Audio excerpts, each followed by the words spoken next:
সুন্দরবনের পিছিয়ে পড়া এলাকার ছাত্রছাত্রীদের পুস্তক ও পাঠ্য সামগ্রী তুলে দিল ভারত সেবাশ্রম।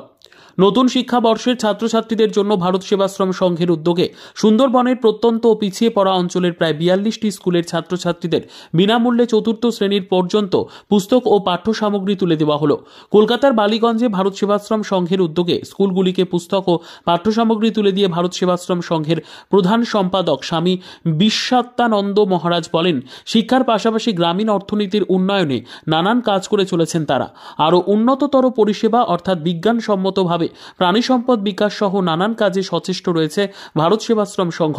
তাদের স্বনির্ভর করে তুলতে মৎস্য পালন সহ নানান বিষয়ে প্রশিক্ষণ দেওয়া, বিনামূল্যে চিকিৎসার ব্যবস্থা করা হয়েছে। গঙ্গাসাগর, বাসন্তী, গোসাবা, কুলপি, মন্দির বাজার, কুলতলির মইপিঠ প্রভৃতি অঞ্চলের জন্য দুস্থ ছাত্রছাত্রীদের জন্য এই সাহায্যের হাত বাড়িয়ে দেওয়া হয়েছে বলে তিনি জানান। সংশ্লিষ্ট স্কুলের শিক্ষক ও শিক্ষিকারাও এদিন উপস্থিত ছিলেন। স্বেচ্ছাসেবী সংস্থা জয় ফাউন্ডেশনের তরফ থেকে এই সাহায্যের হাত বাড়িয়ে দেওয়া হয়েছে। সংস্থার পক্ষে উৎপল ধর উপস্থিত ছিলেন। অত্যন্ত গরিব, আপনারা ভাবতে পারছেন না। সুন্দরবন যেখানে কি বলে ডাঙায় বাঘ, জলে কুমির, এসব জায়গায় দুর্গমতম জায়গাতে রয়েছে।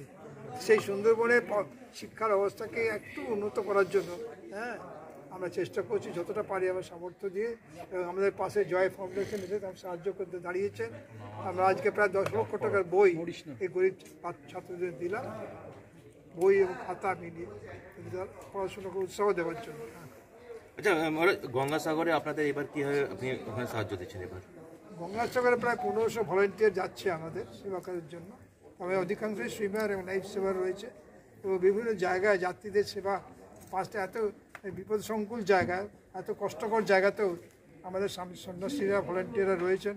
8 নম্বর লট, কাকদ্বীপ, কচুবেড়িয়া, নামখানা, চামাগুড়ি, বেনুবন, সমস্ত জায়গায়, এবং গঙ্গাসাগর বাস স্ট্যান্ডেও আমাদের প্রায় 1500 স্বেচ্ছাসেবক সন্ন্যাসীদের ইয়েতে কাজ করছে, সন্ন্যাসীর আন্ডারে কাজ করছে, এবং খুব ভালোভাবে 10 দিন ব্যাপী কাজ করা হয়। শেষ প্রশ্ন, বাংলাদেশ যে হিন্দুদের উপরে যে অত্যাচার হচ্ছে সেটা নিয়ে কিছু বলুন। বাংলাদেশের অত্যাচার আমরা খুব মর্মাহত, দুঃখিত, আর ঠাকুরের প্রার্থনা করছি যাতে সুমতি হোক প্রত্যেকে, এবং সহ অবস্থান একসঙ্গে থাকতে পারে তারা। বাংলাদেশে প্রশ্ন করছিল সিএন করতে দাও। বাংলাদেশে দেখা যাচ্ছে যে এই উত্তাল পরিস্থিতি, শুধু তাই নয়, প্রত্যেক দিন সেখানে সংখ্যালঘুরা তারা আক্রান্ত হচ্ছেন, একের পর এক মন্দির ভাঙছে। কিন্তু বাংলাদেশে ভারত সেবা সংঘ তারা তো দীর্ঘদিন কাজ করেছে মানুষের জন্য।